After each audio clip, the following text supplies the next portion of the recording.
Ele era um menino magrinho, raquítico, Orlando. Tanto que ele era chamado de Orlando Amarelo, porque ele era muito amarelinho, muito miudinho, né, fracotinho. De repente o homem cresceu, ficou forte e ganhou uma posição no time do Santos. E não era um time do Santos qualquer não, tá? Era o time do Santos que tinha Pelé, era o time do Santos que tinha Carlos Alberto Torres, era o time do Santos que tinha o Ramos Delgado, era um time do Santos muito forte, muito importante.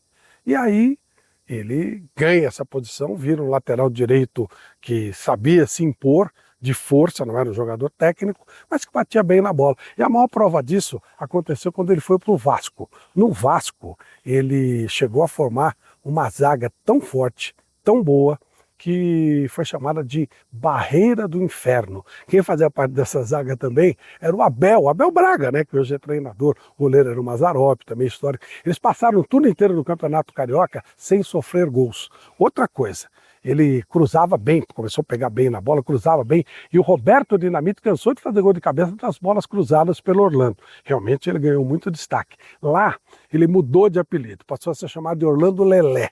Por que Orlando Lelé? Porque havia um jogador chamado Lelé, nos anos 40, no time do Vasco, né? O Expresso da Vitória, eram 3 jogadores e o Lelé era um deles, e diziam que ele parecia com o Lelé, lembrava o Lelé e tal. A verdade é que ele era também muito briguento, né? Ele arrumava confusão pra caramba, chegou a bater num jornalista aqui em Santos, a ponto de ser dispensado, por isso que ele saiu do Santos.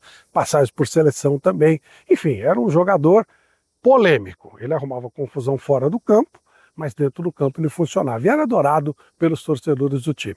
Quando parou de jogar, passou a rodar por alguns clubes. Primeiro começou no Santos, chegou a ter algum destaque, mas não muito, e começou a ser aquele treinador de nível médio. Na passagem dele por Brasília, quando ele estava treinando o Gama, aí a história começa a ficar meio nebulosa. Aconteceu alguma coisa que ninguém sabe exatamente. A verdade é que a própria esposa do Orlando falou que ele sempre gostava de dar uns pulinhos, né, fora, aquela coisa toda, gostava de se envolver com outras mulheres, enfim, uma série de situações que naquela época todo mundo entendia como normal, né? E numa dessas, o Orlando vai para Brasília e vem a notícia de que ele estava num estado muito difícil. Tinha sofrido uma queda e tinha que ser tratado rapidamente no hospital. Isso foi feito e veio a informação pior de tudo.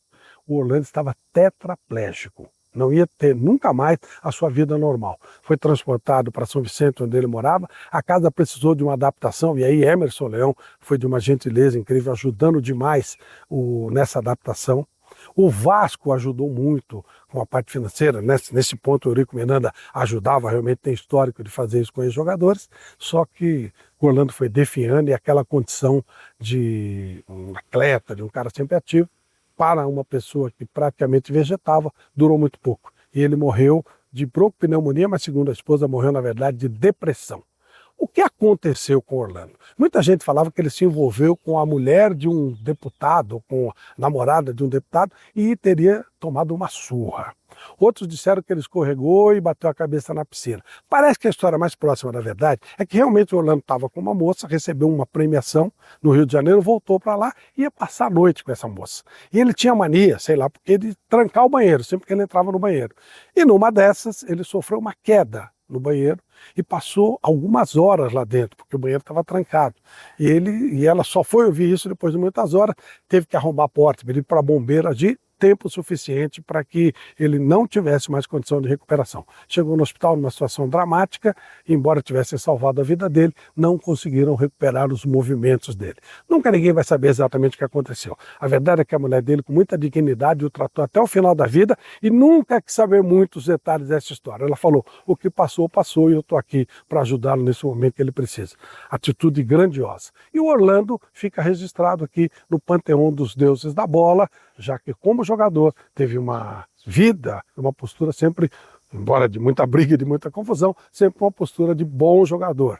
E na sua vida particular, cada um sabe dela, infelizmente terminou da maneira que terminou. Inscreva-se no nosso canal, deixe o seu like, compartilhe essa história e eu tenho certeza que você também vai sugerir nomes para o nosso panteão dos deuses da bola.